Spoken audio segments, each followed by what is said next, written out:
The first topic we're going to be covering is kind of expanding what you know about data types. We are going to kind of review data types, and then we are going to look at the two different categories they fall under, which are value types and reference types. And then we're going to talk about how you would change a variable from one data type into another. And the technique that we use for that is called typecasting. So as far as C# variables go, we have covered declaring and initializing variables over the last couple weeks. So just to review a couple of the key points that you should be pretty familiar with by now. First of all, a variable is a symbolic name that you are giving to a memory location. And the variables are used to store data in the computer.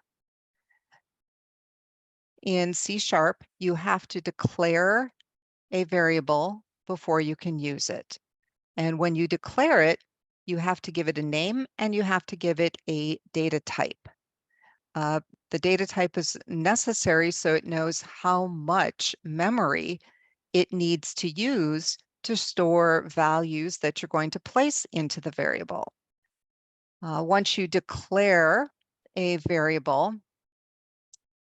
you cannot change the data type. Okay, so if I say a variable is going to be a string, it has to be a string for the duration of the program. Okay, some languages are a little bit loose as far as typing data, but C# is not. Okay, so you cannot change the data type once the program is running. And as far as scope, scope is something that is confusing to beginners, but basically where you declare the variable is where you can use it. So if you declare it in a block, and a block is, the area between an opening curly brace and a closing curly brace. So if you declare something inside a block, that is the only place you can use it.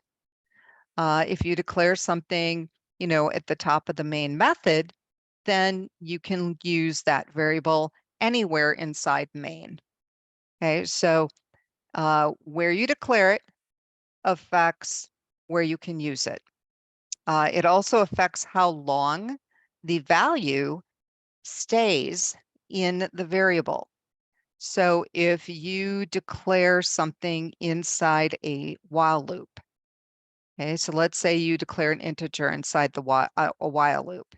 That integer is going to exist while you're in the loop. But once you exit the while loop, that integer is destroyed. So you can use it while you're in the while loop. It exists while you're in the while loop, but the minute the loop is done, it's gone. So I do have a couple examples, or a little example here, where we've got total, and we've got an array that are declared inside main. And you can see that they're declared outside of any type of loop. Okay, and then in the for loop, I'm actually declaring a variable called I. So inside the main method, how this works, I can use my array and total wherever I want inside of main, but I can only use the variable I inside the for loop. And that's because I declared it in the for loop. Okay, so that is how scope affects variables.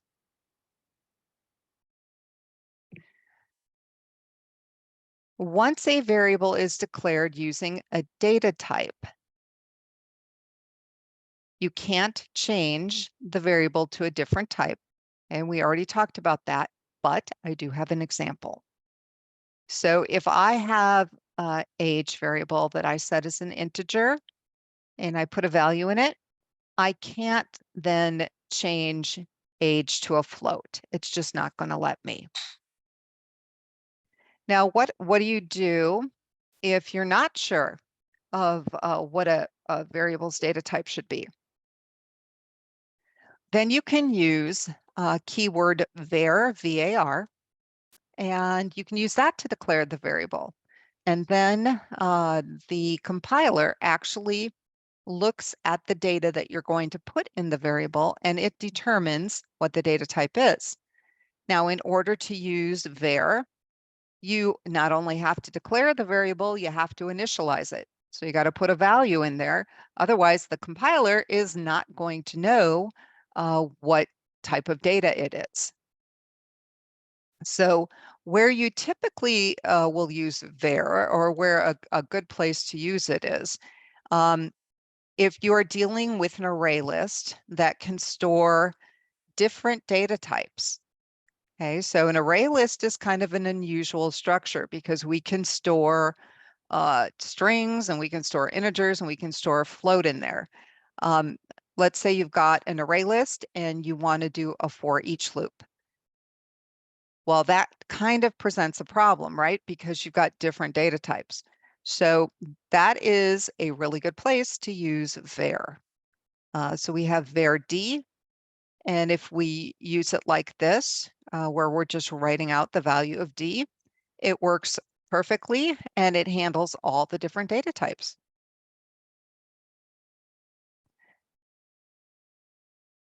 As far as rules for naming C# variables, the rules would be the variable name can have letters. You can use upper or lowercase. You can use underscores, and you can use digits like 0 through 9. You cannot have spaces in the name. The variable has to start with either a letter, underscore, or an @ sign. Now, the underscore and the @ sign, there's some conventions that developers use where they actually start variables with those on purpose. So you should probably stay away from that. However, starting it with a letter, upper or lowercase, is fine. And I have some examples. And you can see here I did start with an underscore. That is typically used to name private variables that are defined within a class. In a couple weeks, we're going to get into creating classes, and we're going to be dealing with public variables. But when we get into private variables, there is a convention to begin those names with underscores. The @ sign in front of a name is a convention that developers use for reserved words. Okay, so yes, you can start with underscores and @ signs. I would not do that unless, of course, it's a reserved word or a private member of a class. This is invalid because it starts with digits. And this one is invalid because there's a space. Another thing to keep in mind is that C# is case sensitive. So lowercase a and a variable with an uppercase A are considered to be two different variables, and they are going to occupy two different spaces in memory. And when you're creating variables, you should not use keywords. Okay? And keywords are anything that has meaning in the language, like return or main or for or a while. So any command that you would use in C# is a keyword. As far as best practices go for naming variables, using descriptive names is good practice because that makes your code readable. People can look through your code and tell exactly what it does. A lot of programmers, myself included, use camel case notation, which instead of putting spaces between words, you capitalize the first letter of the second word. I do that all the time, and I do it in every programming language that I write in. Okay. For me, that's just kind of second nature, and it is a best practice. Pascal case is similar to camel case, but the difference is camel case starts the first word in all lowercase, and you capitalize the beginning of the second word or the third word, whereas Pascal case capitalizes the first letter of each word. Okay, so that is another best practice. Okay, and then use a leading underscore followed by camel case when you are naming a private member of a class. And we already mentioned that the data type specifies the size and the type of the variable values. Just so you get a feel for different sizing, I did include this little table, and it just shows you that integer occupies 4 bytes, long is 8 bytes, double is also 8 bytes. A Boolean is 1 bit.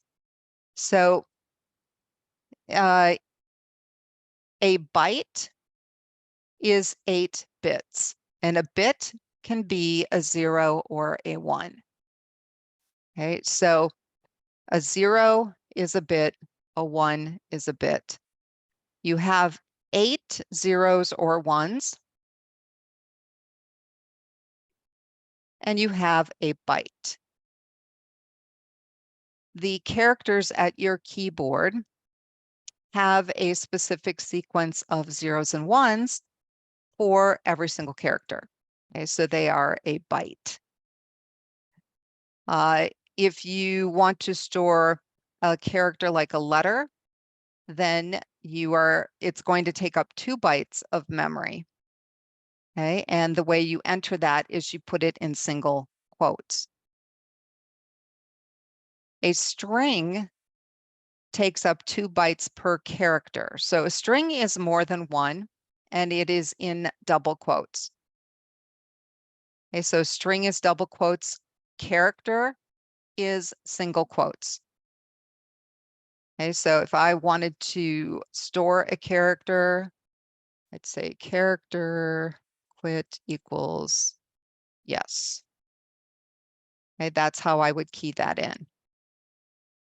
If I did it like this, character quit equals double quote y, it might give me an error because the double quotes indicate string. So I would need to do that and spell it right. Okay, and so with a string, obviously I only have one here. So that's going to be 2 bytes, but if I had more than one, it takes up more space.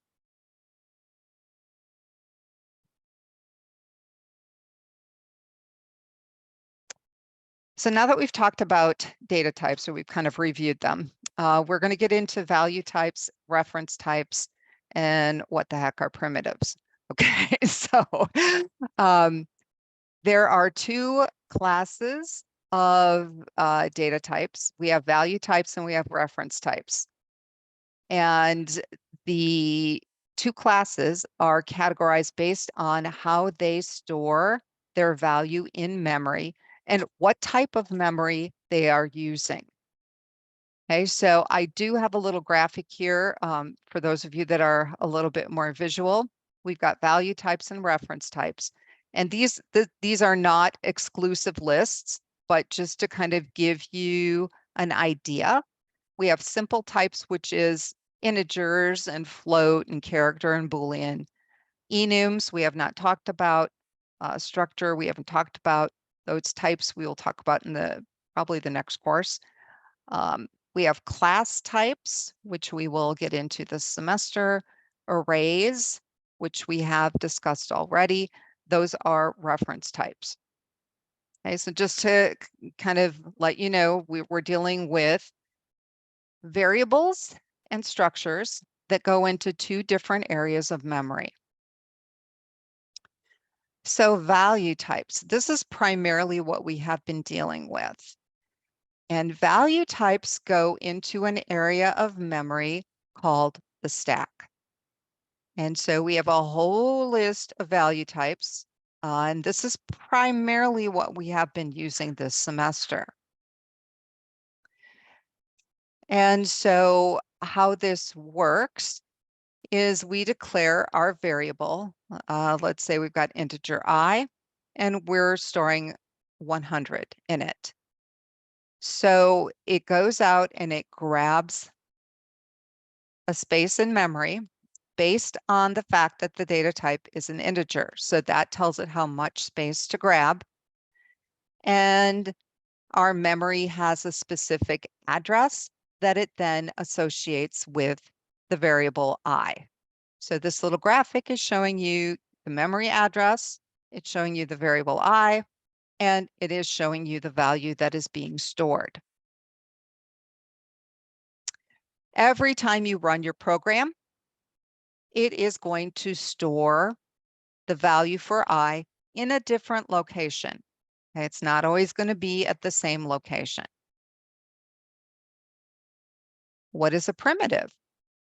Primitives are the built-in data types, like integer, double, float. They can be used to build other data types. So if you think of an array is comprised of string values or integer values. So it's made up of a different data type. And so is list. Array list is also made up of different data types. So primitives are the most simple, basic form, and we can use them to create other more complex data types. Are the value types objects? So is byte, character, decimal, double, are those considered to be objects? In C Sharp, yes, because they come from a class. And so the class that is used to create them is called value types. Value types is part of system.object. Okay, and so the answer is yes, they are objects. And because they are objects, some of them have methods that we can use. For example, toString is a method that we can use. Okay, and so if we declare this little value integer and we call it my value, we can actually convert the number to a string using the toString method. And the reason we can use the toString method is because my value is an object.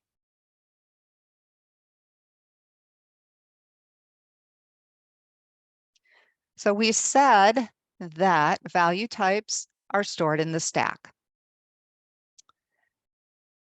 This is a different area of memory than reference types are stored in. Reference types are stored in a place called the heap. And a reference type doesn't store the value directly. So if we go back and look, here we have I.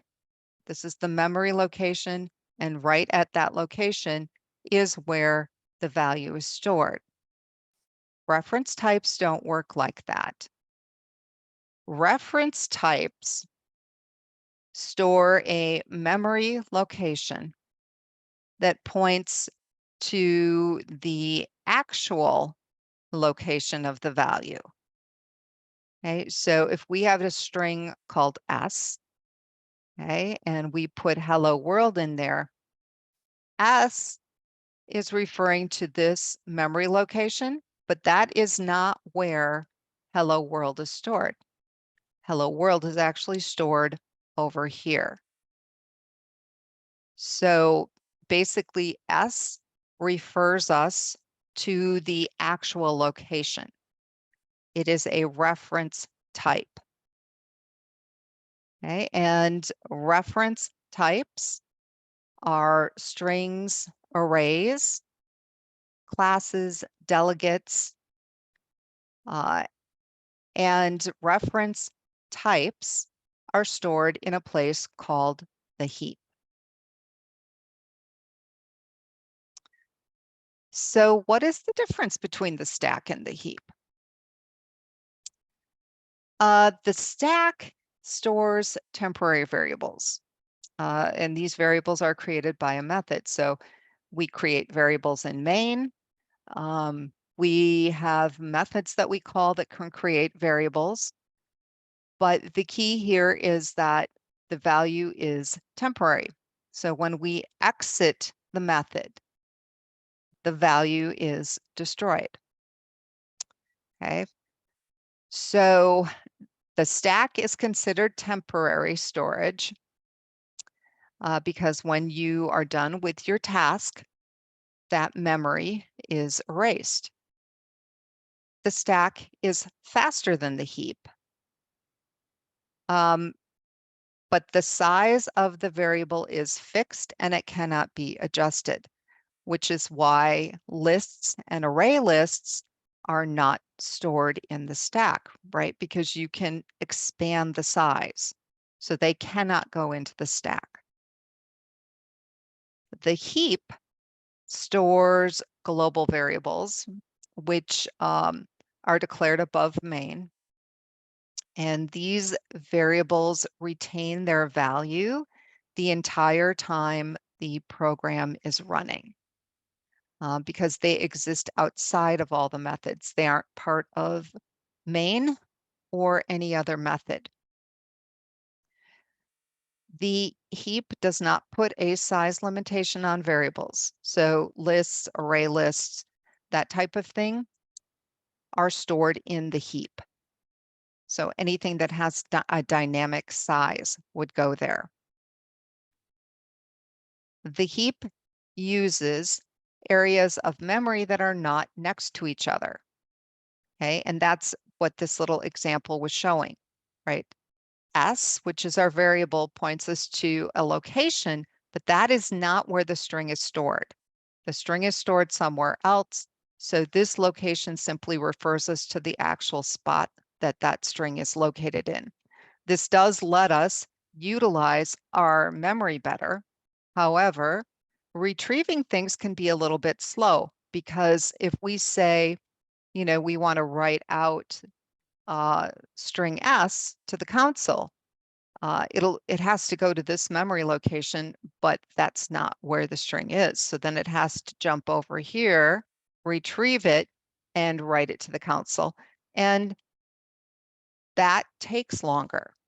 Okay, not significantly longer in today's computers, but it does take longer. Okay, so when do you use the heap versus the stack? Well, it depends on the kind of variable that you are creating. And you don't really determine where the variable goes. Okay, the compiler most of the time is going to figure that out based on the data type. Okay, so that's kind of an overview of heap versus stack. And then you might be thinking, well, you know, why is this even important? Well, it's important because a couple of classes down the road, you are going to be taking a software development certification exam, and you need to know this. That's the primary reason. But it also comes into play when we pass values to methods, because based on where the value is, you know, if it's a reference value and it's in the stack, or if, I mean, if it's a value type and it's in the stack, or if it's a reference value and it's in the heap, that is going to affect how it is passed to a method. And there's two different ways you can pass to a method. You can do call by value, and you can do call by reference. And so for all of our value types, which is primarily what we've been working with, those are passed call by value, which means the real data is not passed. A copy is passed, and that copy is changed. Okay, so this little example, basically, I've got a method here called change me, and I am passing a value. It's changing it and it's returning it. Okay, and so why don't we run this? Because this is probably going to be the easiest way for me to show you this. So here I've got a number I set to 10, I call change me, right? You will notice that I am not storing the result. So I'm passing it a 10, it changes it to 20. It's returning the 20, but I'm not storing it. Okay, so because this integer is a value type, it goes into the stack, and a copy of the 10 gets passed, not the actual number 10. So when I change it to 20, it is changing the copy.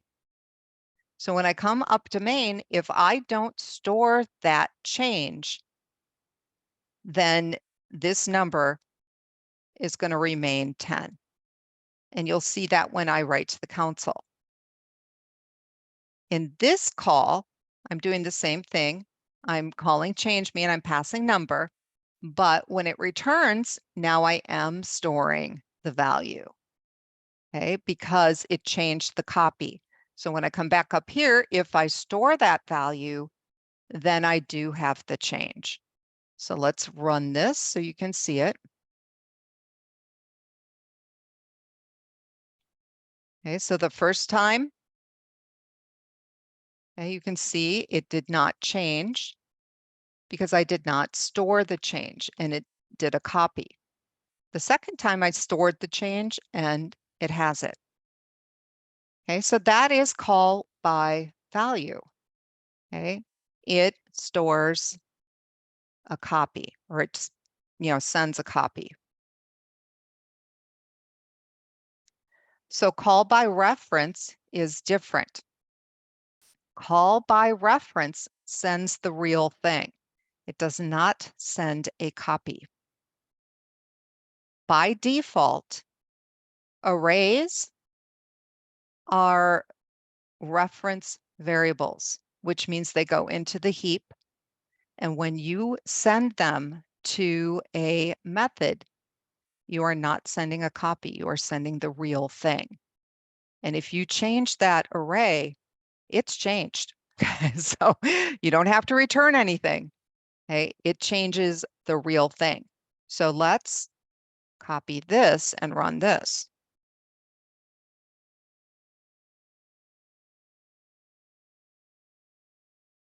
Okay, so you can see I populate the array and we write to the console what's in there. Okay, then we go to the change me method. We pass the array in and it changes the array. It is changing the real thing.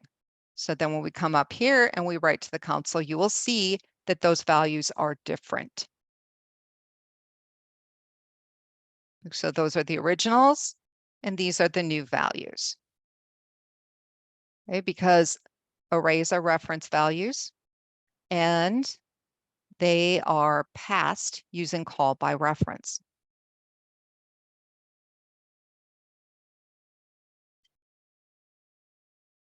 Now you may be wondering, is there a way that I can pass my integer, double, character, my value types? Is there a way for me to pass those to methods where I'm actually passing the real thing and I'm not passing a copy? Yes, there is. You can pass them if you prefix them with either the ref keyword or the out keyword. Okay, so if you use out or if you use ref, it will pass them call by reference. The difference is that if you use out, the value has to be initialized. And if you use ref, it does not. Honestly, for me, I tend to use ref just because it's super easy to remember, right? If you want to pass it call by reference, prefix it with ref. I mean, so I tend to use ref, but I've got examples using both. So we'll go back to our original change me. So this should look familiar. The difference is that I've got out prefixing the number in the method when I pass it, and it's also in the signature here. And I can use out because I have created an initialized number. I've set it equal to a value. Okay, so let's go ahead and run it. And this time, because I am using out, it's being passed as a reference. So it's being passed call by reference, and it will retain the value.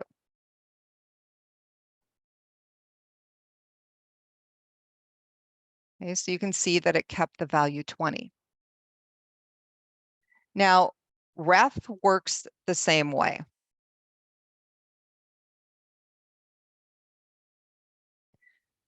Okay, and if you initialize the number, fine, you can use ref. Okay, and also with ref, you don't have to initialize it. Okay, so it should let us use this even though we haven't initialized it. Although maybe I lied.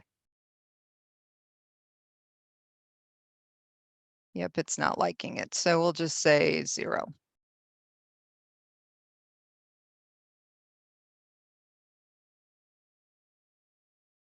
Okay, so ref or out, either one. Okay, and here's the example with ref.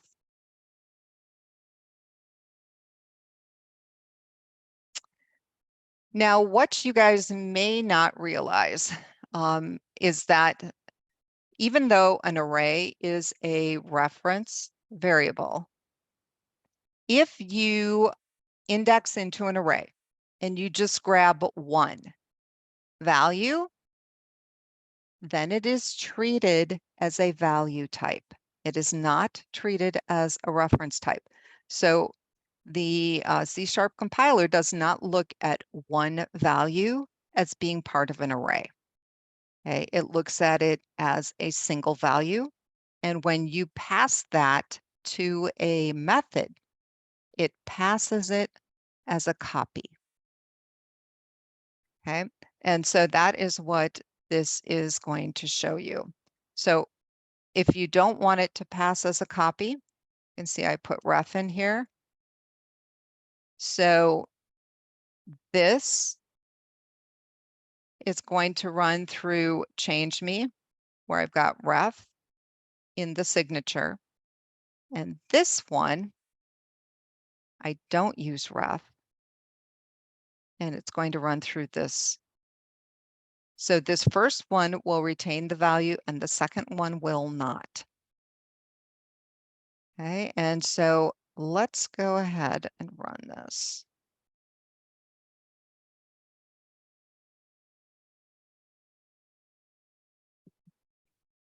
Okay, and also take note, 0, 1, that's the one that's going to change here.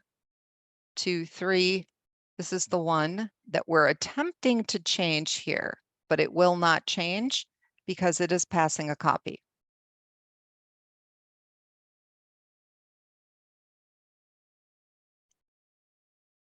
Okay, and obviously you can see the second one changed. I tried to pick big enough numbers so it'd be noticeable. And then you can see the last one did not change, okay, because that is passing a copy instead of the real thing.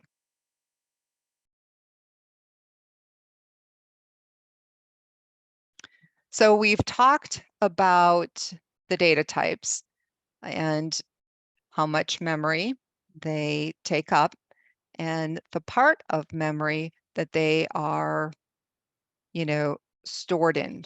We've got stack versus the heap. We've talked about when we call methods, how the different variables are passed, and it's dependent on their data type and where they are in memory. And then we've also talked about how to control for value types, how to control how it's passed. If we want to pass it call by reference, how do we do that? Okay, so we've talked about that too. The last thing that we're going to talk about is typecasting.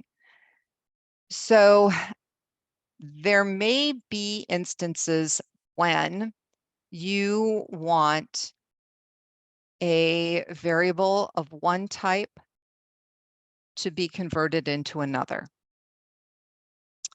And you can do a little temporary conversion called a typecast. C# will do this automatically if, let's say you've got arithmetic and you've got a double variable and you've got an integer and you're trying to add them together. C# will notice that the double is a higher data type than the integer. So it will promote the integer to double. It'll do the math and then it sends that integer, back down where it belongs. So when the compiler figures out, hey, these aren't the same data type, and I need to make an adjustment, that's called implicit casting. You can actually tell the compiler, hey, this integer, I need this converted. When you tell the compiler what to do, that is called explicit casting. Okay, and so for implicit casting, this is kind of the order that it looks at. So you can see if we have a byte, a short byte, this is what it will try to promote it to. If we have a byte, this is what it will, try to promote it to. So it's pretty easy for the compiler to take a lower type and promote it to a bigger type. And that does not result in any loss of data. So here I've got a number that's an integer. I have a result that is double. Clearly, this first number is double, and I'm dividing it by the integer. So what the compiler does is it promotes number to double so it can do the math, and then number goes back down to integer. Okay, so anytime the compiler does that, that is called implicit conversion. So if you want a little bit more control over what is happening, you can tell it how you want the value converted. Okay, and so this little table shows you, what is allowed. So if I want a value converted from one type to another, in parentheses, either before the value or in the case of an equation, before the equation, I can convert it. But there is a huge difference in the results. Okay, so you do need to be, especially if you're taking a value that's a higher type and you're converting it to a lower type. Okay, there is a loss of data. So you have to be a little careful when you're doing that. And that is what this little program exemplifies. So Let's run this thing so you can see. So I've got a number, and you can see I've clearly got a double value here, and the number I'm dividing by is double. And then I'm taking that result and I'm converting it to an integer. So I'm getting rid of the decimal portion. Okay. This second one, I'm converting each value to an integer. So instead of the result, I'm doing each value. And there is a dramatic difference in the calculation that you're going to see. So then what I did is I am printing this out without any type conversion, so you can see which one is closest to the actual value.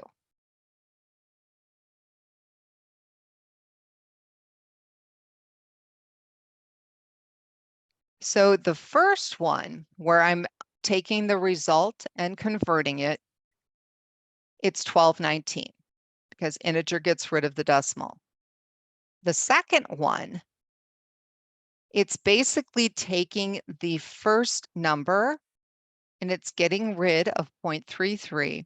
It's taking the second number and it's really only keeping 10. Okay, and so then this is what I get. The actual value is 1219 with a bunch of decimals. So the one that's closest is the first equation. Okay, so keep that in mind, that if it's an equation, you want to typecast the result. Okay, because it will affect the value that is being displayed.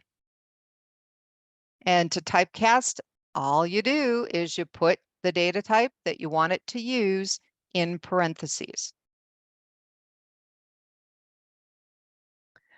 We have used the convert class.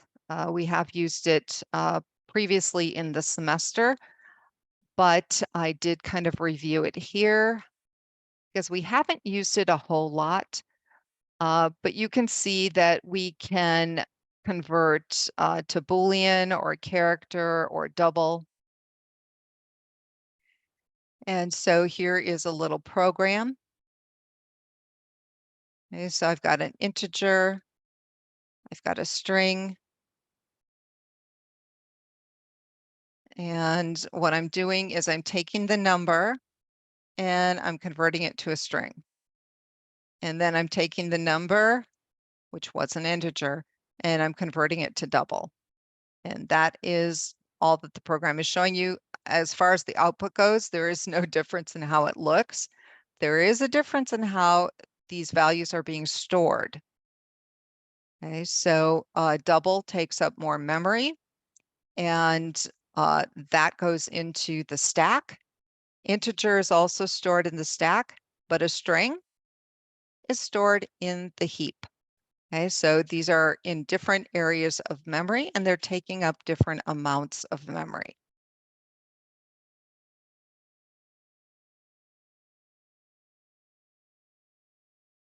So everything that we've talked about is information that it is important for you to know. We will be talking about stack and heap in future classes because I want to make sure you guys understand that. So this is just kind of an introduction, just to kind of give you a feel of the big picture of how everything works. So please let me know if you're confused about anything or if you have questions.